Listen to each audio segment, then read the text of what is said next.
Hello દોસ્તો, welcome back to cooking with કવિતા.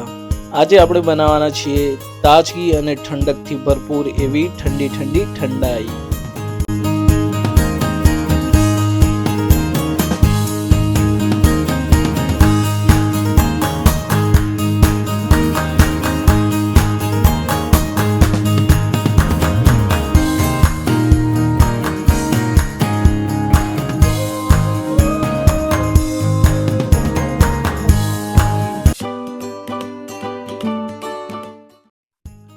ઠંડાઈ બનાવવા માટે આપણે અહીંયા 16 સ્પાઇસીસ કે મસાલાનો ઉપયોગ કરવાના છીએ. અને આ જે મસાલાઓ આપણે યુઝ કરીએ છીએ એની તાસીર ઠંડી હોય છે, એટલે કે શરીરને તાજગી અને ઠંડક આપશે. સાથે સાથે ઔષધીય ગુણોથી ભરપૂર હોય છે. એક વાસણમાં આપણે થોડું પાણી ગરમ કરી લેવાનું છે. વધારે ગરમ નથી કરવાનું, માત્ર હલકું ગુનગુનું રાખવાનું છે પાણી. પછી આપણા જે દરેક મસાલા છે એને એક વાસણમાં લઈશું અને ગરમ પાણીમાં આપણે લગભગ 4 થી 5 કલાક, મિનિમમ 4 થી 5 કલાક કે ઓવરનાઇટ આપણે આને પલાળીને રાખવાના છે.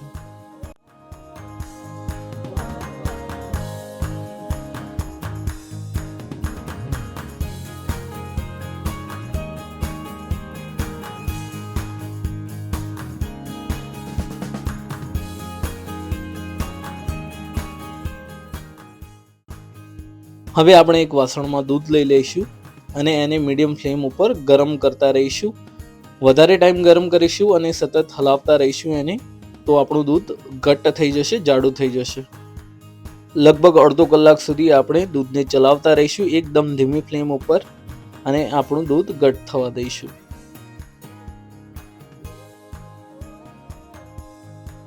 આપણા મસાલાઓને આપણે સારો એવો રેસ્ટ આપી ચૂક્યા છીએ. પાણી અમને સોક કરી લીધું છે, એબ્ઝોર્બ થઈ ગયું છે પાણી. બદામ, કાજુ, દ્રાક્ષ બધું ફૂલી ગયું છે. તો હવે આપણે આનો મસાલો કરવા માટે એકદમ રેડી છીએ. સિમ્પલી આપણે એક મિક્સી જારમાં આ બધું જ પીસી લેવાનું છે, પાવડર બનાવી દેવાનો છે, પેસ્ટ તૈયાર થઈ જશે.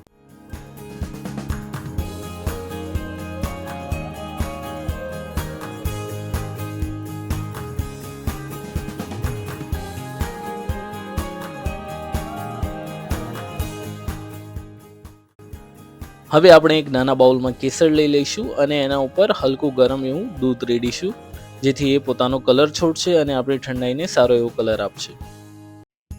એક પેનમાં આપણે લગભગ 50 થી 70 ગ્રામ જેવી ખાંડ ઓગાળી લઈશું. ઉપરથી પાણી નાખીશું અને ખાંડને ઓગળવા દઈશું.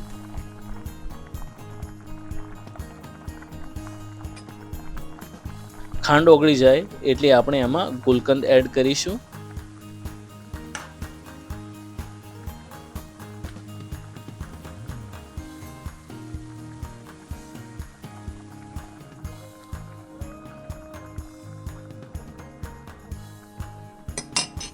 મસાલાનું જે પેસ્ટ આપણે રેડી કર્યું હતું એ એડ કરી દઈશું.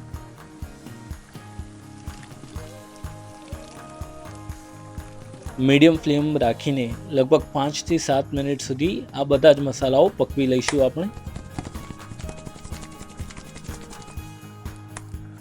આપણું મિશ્રણ હવે રેડી છે. હવે આને દૂધ સાથે મિક્સ કરવાનું છે.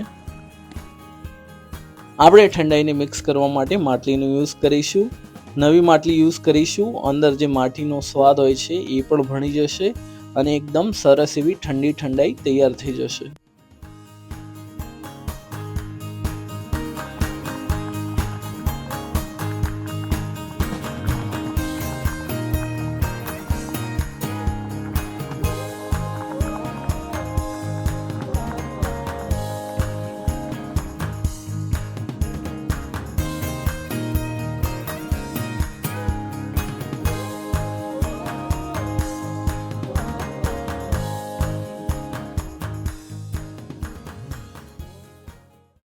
આપણી ઠંડાઈ તૈયાર છે. હોળી ઉપર ચોક્કસથી આ રેસીપી બનાવજો. આજની રેસીપી ગમી હોય તો આ વિડીયોને લાઈક કરી દેજો, અમારી ચેનલને સબસ્ક્રાઈબ કરી દેજો. મળીશું નેક્સ્ટ રેસીપીમાં. ત્યાં સુધી બાય.